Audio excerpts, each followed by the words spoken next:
এয়া হৈছে যোৱাকালি আবেলি। হেল্ল' এভৰিৱান, এয়া দেখিছেনে এতিয়া আবেলি 5টা বাজি গ'ল।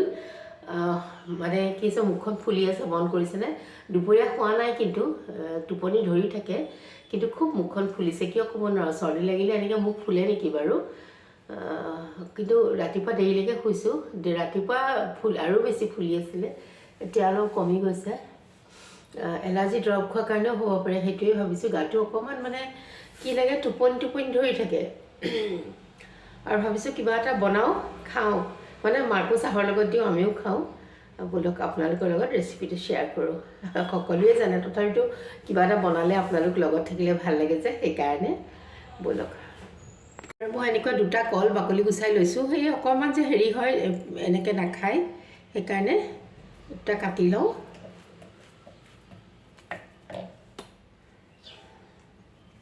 অকণমান এনেকুৱা নিচিনা হৈ গৈছে, কিন্তু ভিতৰটো ভালে আছে। মই আচলতে ফ্ৰিজত ভৰাই থৈছিলোঁ কাৰণে বাকলিটো এনেকুৱা হৈ গৈছে।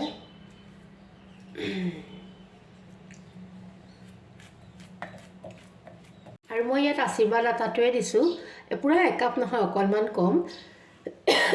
3-4টামান বনাম, বেছি না। ইয়াতে দিছোঁ মই, বেছি চেনি নিদিওঁ। 2 চামুচ মোৰ বেছিয়ে হৈছে, আৰু কমাই দিব পাৰিলোঁ হয়। আৰু দি দিম অলপ গাখীৰ। এতিয়া মই চাই লওঁ, নহ'লে এইখিনিও দি দিম। আৰু যে কাপটোত ৰৈ গৈছিল গাখীৰকণ, সেইকণো দিবলগীয়া হ'ল, কিন্তু মই দেখাবহে নোৱাৰিলোঁ। আৰু এয়া মোৰ বেটাৰটো ৰেডি হৈ গ'ল। এতিয়া মই বাউল এটাত লৈ লৈছোঁ, আৰু তাতে অকণমান ঘিউ দি দিছোঁ, আৰু অকণমান বেকিং পাউডাৰ। আৰু এনেকৈ দিলেহে বেছি ভাল হয়, ছফ্ট হয়। আৰু যোনে গৰু ঘিউ খাই ভাল পায়, দিবচোন। কল আৰু গৰু ঘিউ মানে গোন্ধটো খুব ভাল লাগে। আৰু এয়া মই অকণমান টাৱাখন গৰম হোৱাত তেল অকণ সানি দি গৈছোঁ, আৰু পটাপট হৈয়ে যায়। এইবাৰ মোৰ অকণমান এইটো বেয়া হ'ল, মানে অকণমান গেছৰ ফ্লেমটো বেছি হৈ আছিলে, বাকীকেইটা বাৰু ঠিকেই হৈছে। আৰু দেখিছেনে, জ্বৰ উঠা, মানে গাটো বেয়া যদিও খাবলৈ কিমান আগ্ৰহী। আচলতে নহয়, দুপৰীয়া ভালকৈ ভাতো খোৱা নাছিলোঁ, মানে মন যোৱা নাছিলে, আৰু আবেলি মিঠা জাতীয় কিবা এটা খাবলৈ খুবেই মন গৈছিল। মই ভাবিলোঁ কি বনাই খোৱা যায়। তাৰপিছত দেখিলোঁ কল 2টা আছে, এই বোলো নহয়, পেনকেককে বনাই লওঁ, আৰু এনেকৈয়ে এনজয় কৰোঁ। আৰু মই ঘিউ গোন্ধটো ভালো পাওঁ, কল আৰু ঘিউ, গতিকে বোলো তেনেকৈয়ে খাই লওঁ। আৰু আবেলি চাহকাপ মই যা এনেকৈ খাওঁ যে, বোলো তালৈকে লৈ যাওঁ, মাৰ ওচৰলৈকে, আৰু খাই লওঁগৈ। আৰু ব'লক এতিয়া আহোঁ আজি ৰাতিপুৱালৈ। আজি ৰাতিপুৱা এয়া মচুৰ দালি কেইটামান এয়া কৰি লৈছোঁ, তিয়াই পেলাই মিক্সিত অকণমান পেষ্ট এটা বনাই লৈছোঁ। মানে সদায় একে ভাজিবোৰ খাবলৈ মন যোৱা নাই, আৰু মাৰো একদম মুখখনত ৰুচি নাইকিয়া হৈছে, মোৰো তেনেকুৱাই হৈছে।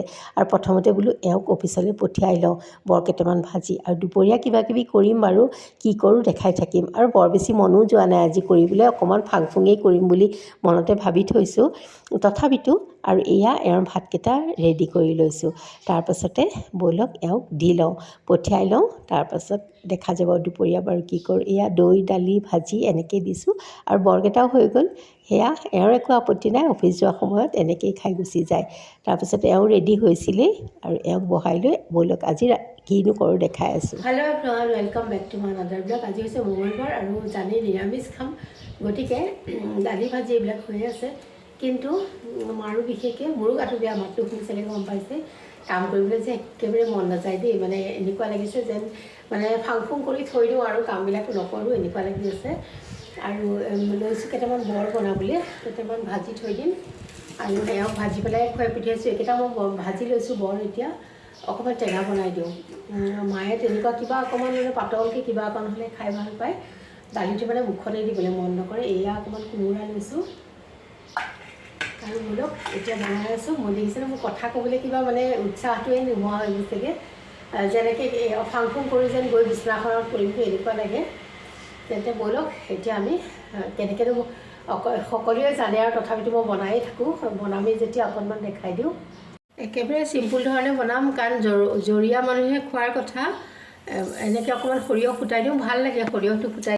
আৰু সৰিয়হখিনি ফটফটকৈ ফুটি যোৱাৰ পাছত দি দিছোঁ মই কোমোৰাকণ ৰুকি থোৱা, আৰু তাতে অকণমান নিমখ, হালধি। এইবিলাকত বেছি একোৱেই নাই, টেঙা বনাবলৈ বৰ সহজ। জোখমতে নিমখ হালধিকণ পৰিলেই হ'ল। আৰু যে বৰ যে ঘুটি থৈছিলোঁ, সেই কাৰীপতটো অকণমান পানীৰে ঘুটি তাত দি দিছোঁ, আৰু ভালকৈ টেঙাখন উতল অহাত দি দিছোঁ বৰকেইটা।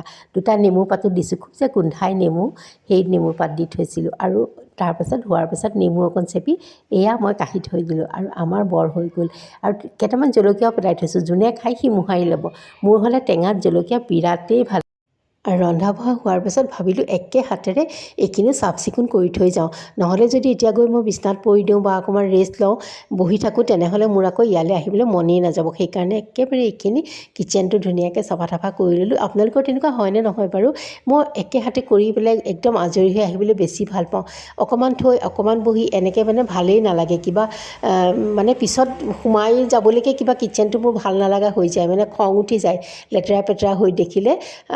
কিয়নো একেলগে কৰি থৈ নগ'লোঁ, পিছত যে মানে এই উৎসাহটো নাথাকে আৰু কাম কৰাৰ। আৰু তেন্তে আজিলৈ আহোঁ।